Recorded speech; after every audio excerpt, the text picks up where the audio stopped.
Well, I mean, my daughter came out victorious. Okay. That's the way I see it. I guess one would hope that, you know, we got enough fathers out here that are just making babies and not enough fathers willing to do whatever it takes. I don't care how embarrassing it may be, how stressful it may be. It's very easy to quit and give up. I woke up. Can we kill that music? I'm sorry. That music is coming. Okay. I got ADD. Yeah, I know. I know. I want to reach all these thoughts. This is my first time talking publicly, so I want to really give the people some clarity on some of this stuff, because it all looked crazy. It felt crazy to me while it was happening and while I was dealing with it. But the truth of the matter is, I woke up on September 11th, and I woke up to some accusations from my ex that I had abused my daughter because I spanked her. I've only spanked my daughter 2 times in 10 years. My daughter is 10 years old.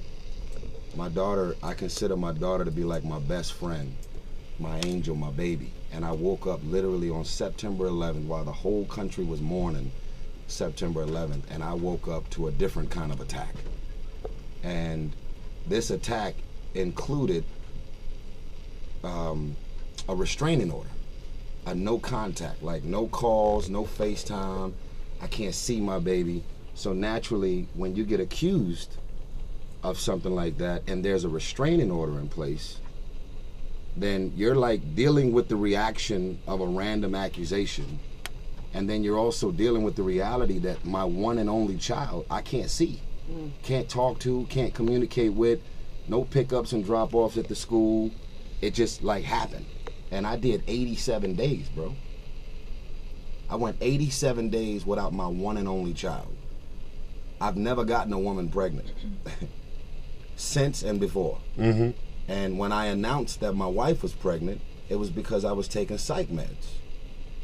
So the psych meds that I was on, it was because my team was like, you're so stressed, you seem so traumatized about everything that was going on. We need to get you something that could maybe stabilize you while you're dealing with this shit. Mm-hmm. I'm sorry, beep that.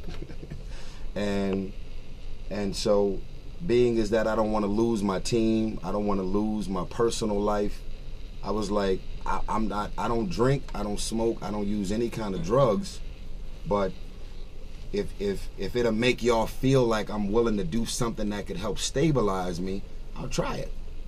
And the pills were called Rick Salty. Mm-hmm. And we got a little nickname. What we call it? Riri. Yeah, Riri. So, you know, we were taking that Riri, and like I said, bro, you know me. I don't drink, I don't smoke. You'll never catch me with a blunt.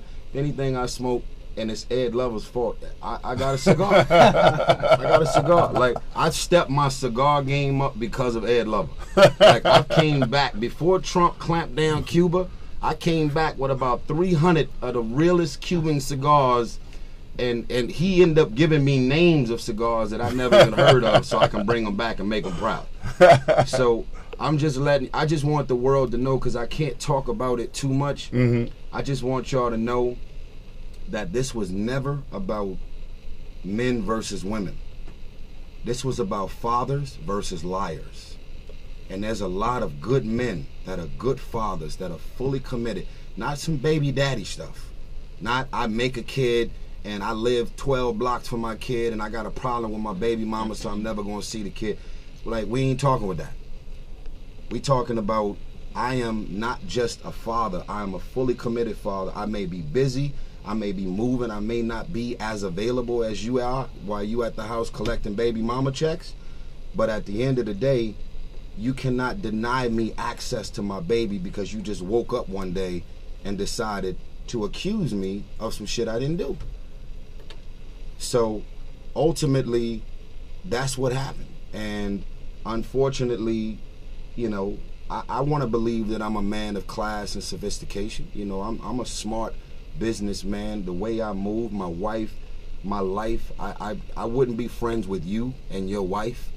You wouldn't be at my house at least once a week, sleeping over at my crib if I was associated to being a dingbat or just crazy.